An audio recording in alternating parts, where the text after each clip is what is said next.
If you've been watching the channel for a while, you know that I'm a big fan of Spyderco knives. In today's Sharp Saturday video, we're going to take a look at the Spyderco Resilience Lightweight. That's what's coming up next here on Survival on Purpose.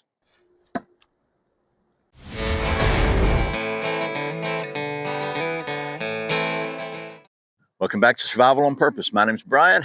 Thanks for joining me for another Sharp Saturday, where it's Saturday. We take a look at something sharp. As I said today, that something sharp is this Spyderco Resilience Lightweight. This is part of their value line, and we're going to take a quick look at this in just a minute. But first, a word from today's video sponsor.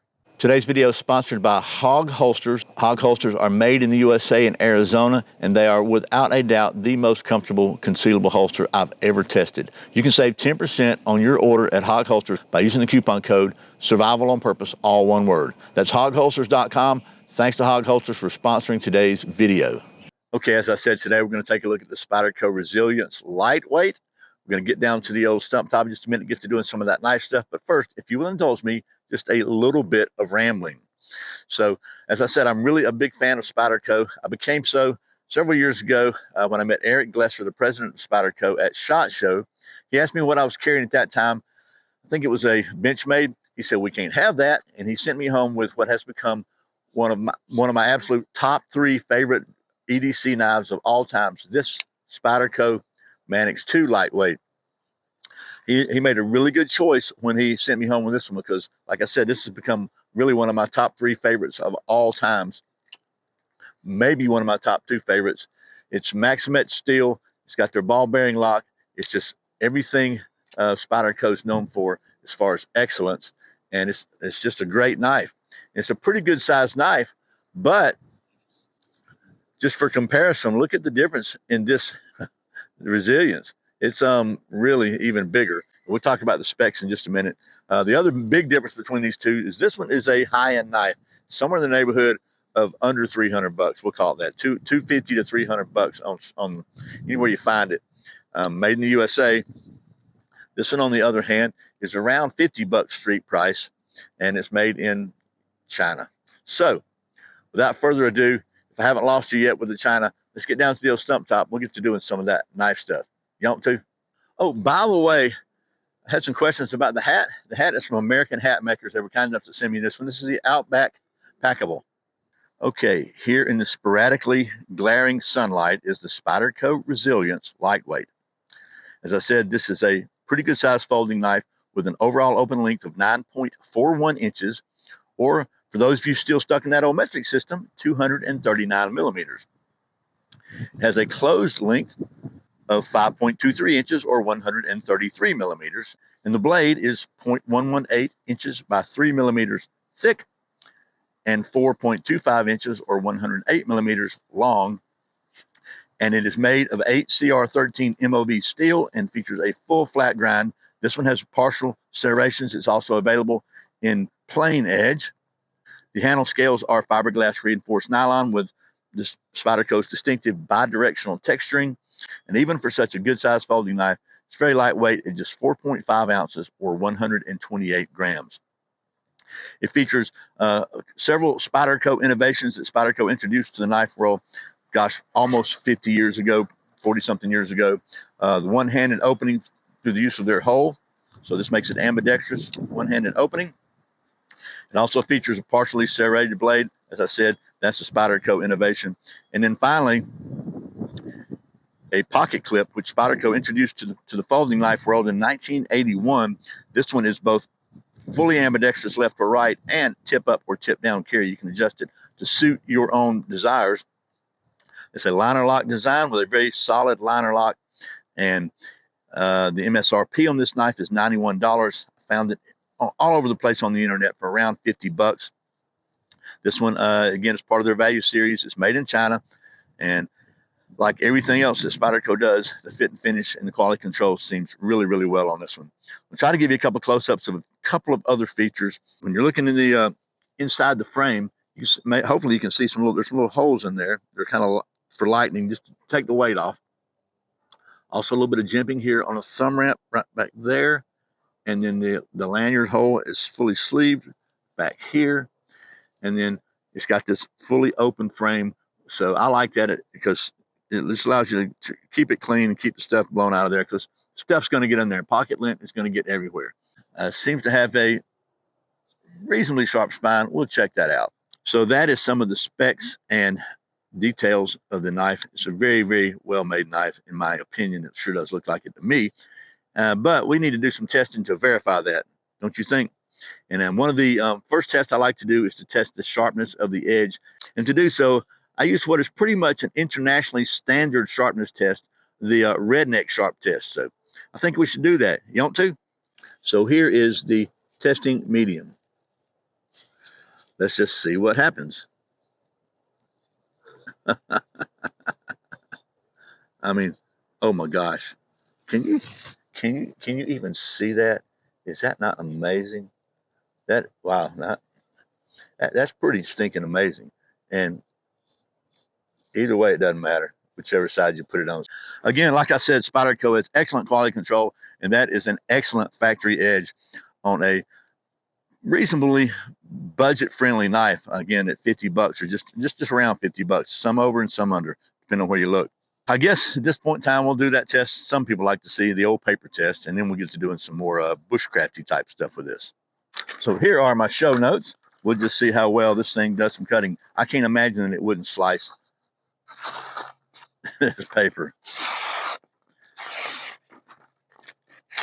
I mean, as well as it passed the Redneck sharp test, I'm sure the spine on this. We'll even try the serrations. Look at that, even the serrations, which is kind of, wow. Okay. I got to say, I am impressed. Okay, the Spyderco Resilience is sharp right out of the box. It's just not really marketed as a survival knife, but if you're in a situation where you need to survive and this is the knife you have, it needs to do some knife stuff. And one of the primary functions of a knife in a survival situation, for me anyway, is to help you get some fire going, because fire is important to life. So we got us a piece of wood here. We're going to do a little bit of that there carving and see how well this thing makes some curls and feathers. I can't imagine it won't do great, because it is by golly sharp. You know what I think I'm going to do? I'm going to get radical with this thing. I know this is not something you normally would do with a folding knife, and it's bad for the hinges. So I'm going to release the hinge on this thing and kind of just put the blade up here like so, and see if I can just tap it through and get some little thinner wood in here.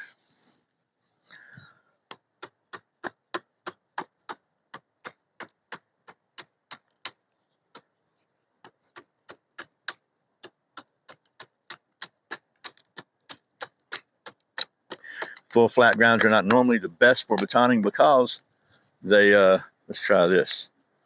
They don't really have a shoulder to really catch that wood and split it, make it want to split. I think we should be able to split that. Oh my gosh. Okay, so I'm trying to be really careful, because it is a folding knife, and I don't want to just break it doing something that's not really smart to do with a folding knife, but there we go. I think it actually did pretty good, considering that it's a folding knife and considering that I was babying the heck out of it. So let's see what we can do about getting some more of them there curls. You want to?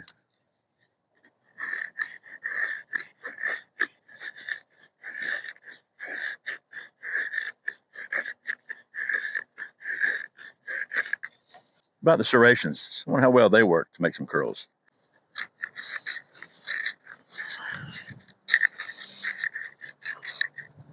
So there's an art to making curls with serrations.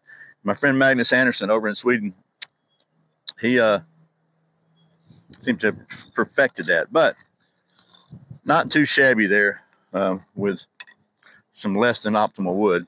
That being said, I'll reach into my storage container, get this big chunk of fat wood out here, and we'll see how well this thing does carve some of that there fat wood, because you know I like me some fat wood.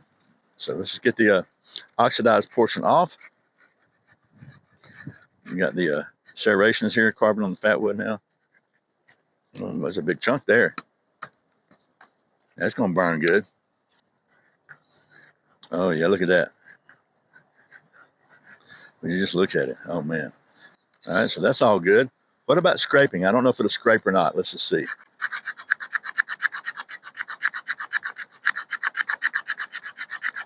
Oh my goodness.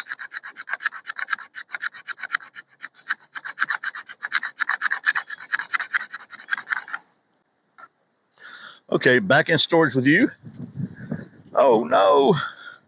Maybe I'll put a windbreak here. Maybe that'll be a windbreak. And back out of storage with you. Let's scrape a little bit more.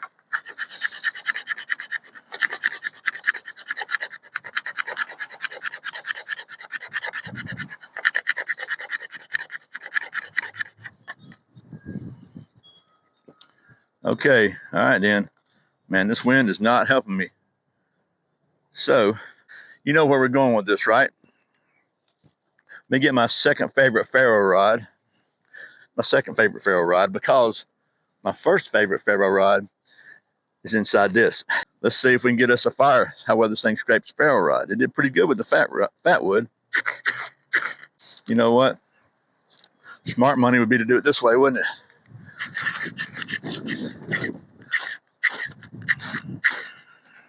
The wind, there we go. And she works. Chuck Norris can touch MC Hammer. Okay, so what do you think about the Spyderco Resilience?